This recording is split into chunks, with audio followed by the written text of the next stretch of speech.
everyone, welcome to Law of Assumption Coaching, and I'm so grateful that you all are here. Thank you so much for coming back on my channel. आज हम बात करेंगे imagination के बारे में, क्योंकि पिछले वीडियो में हमने बात किया था कि clarity of goal manifestation process में क्यों इतना इम्पॉर्टेंट है।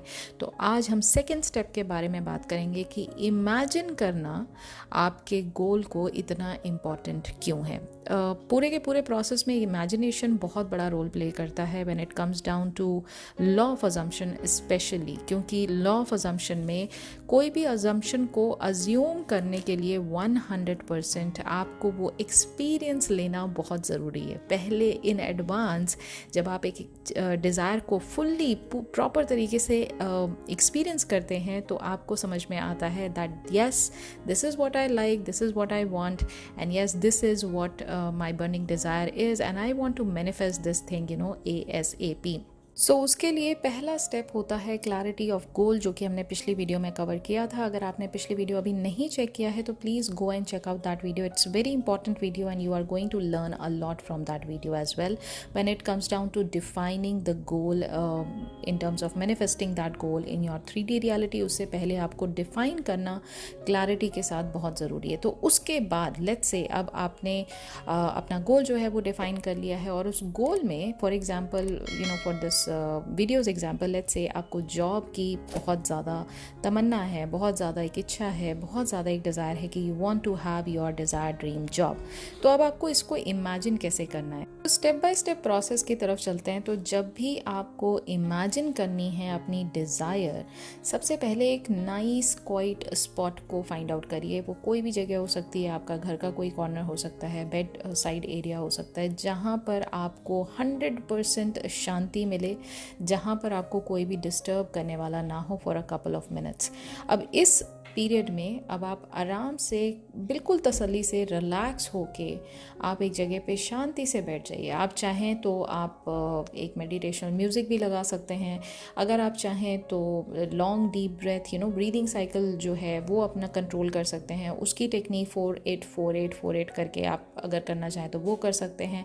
टोटली अप टू यू, लेकिन आपको the ultimate objective is for you to be relaxed in this position. ठीक है, अब आप जब एक बार 100% रिलैक्स हो गए, कोई टेंशन नहीं है। अगर आप लाई डाउन करके इमेजिन करना चाहें, अगर आप लोटस पोजीशन में बैठ के इमेजिन करना चाहें, अगर आप चेयर पे बैठे हैं तो भी it's completely fine. The ultimate objective is for you to be completely relaxed.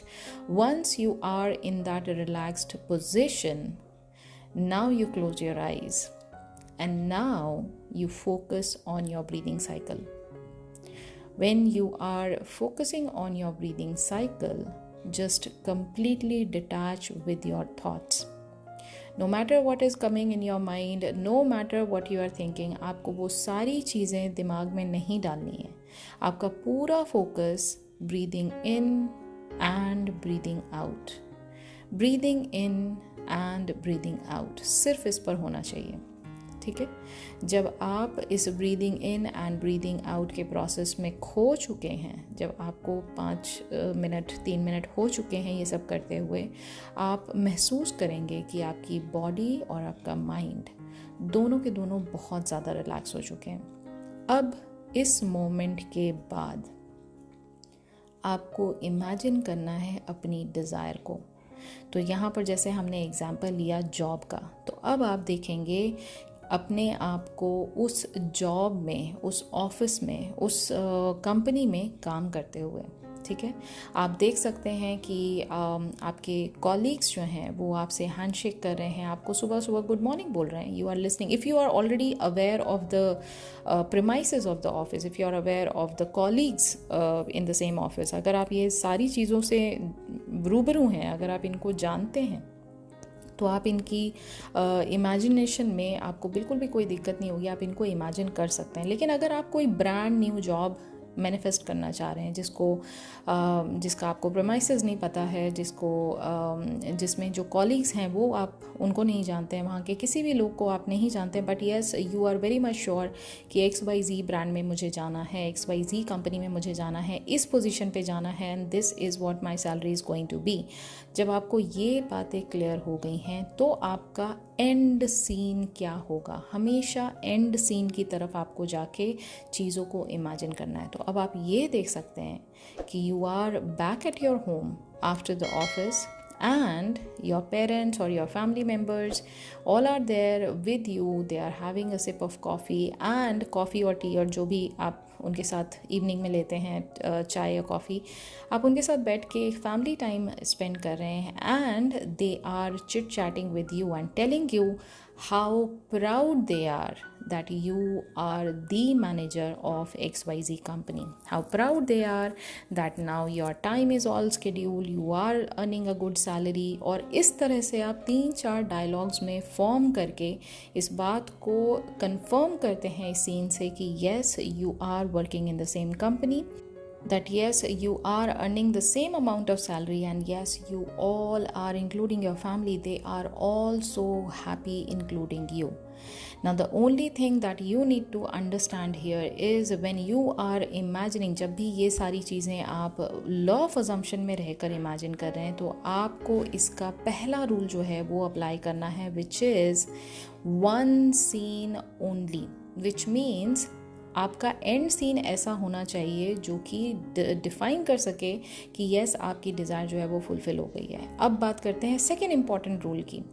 एक सीन जो कि 30 सेकेंड से 45 सेकेंड्स से ऊपर का सीन नहीं होना चाहिए, उसमें आप अपने आप को देख सकते हैं कि you are sitting with your family, your parents are there, they are all giggling laughing, you are having a family time, आप चाय कॉफ़ी साथ में पी रहे हैं इवनिंग की और खूब अच्छे से एक बहुत ही अच्छा सटल स्वीट टाइम आप अपनी फैमिली के साथ आफ्टर वर्क निकाल रहे हैं और you are feeling so happy in this very moment.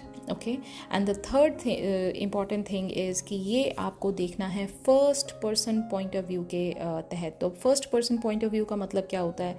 First person point of view का मतलब ये होता है कि जैसे आप अभी अपनी बॉडी में हैं तो आप अपनी बॉडी में क्या अपना फेस देख सकते हैं? नहीं। आप जो सारी चीज़ें देखेंगे उसमें आप अपने हैंड्स को देख सकते हैं, आप सामने की जो 3D में जो चीज़ें रखी हैं आप वो देख सकते हैं, but you would not be able to see your face. ये आपको ध्यान में रखना है। ये कोई यूट्यूब वीडियो की तरह आपको नहीं देखना है कि आप अपना फेस भी देख रहे हैं, आप अपनी बॉडी भी देख रहे हैं। इस सीन में आपको अपनी बॉडी में ही रहना है। This is what is known as first person point of view. तो इस first person point of view में जब जो सीन मैंने आपको बताया, जब इस सीन के बारे में आप सोचेंगे तो इसमें आप अपने हाथों को देखेंगे, आप अपने हाथों में वो चाय का कप देखेंगे, आप अपने सामने अपने पेरेंट्स का फेस देखेंगे, आप उनकी बातें सुनेंगे, लेकिन आप अपना फेस इस पूरे सीन में नहीं देखेंगे।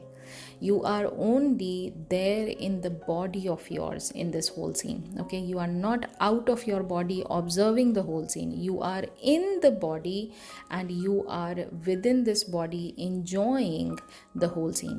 ये एक important point आपको याद रखना है, ठीक है? जब ये सारी चीज़ें आप मिलाकर इस सीन को फॉर्म करते हैं तो आपका एक इमेजिनेशन का जो एक्ट है वो पूरा होता है। और last and the most important point, use your 5 senses. In 5 senses में क्या क्या आता है? Sense of site which is your vision, आप क्या देख रहे हैं इस सीन में वो आपका आता है सेंस ऑफ साइट।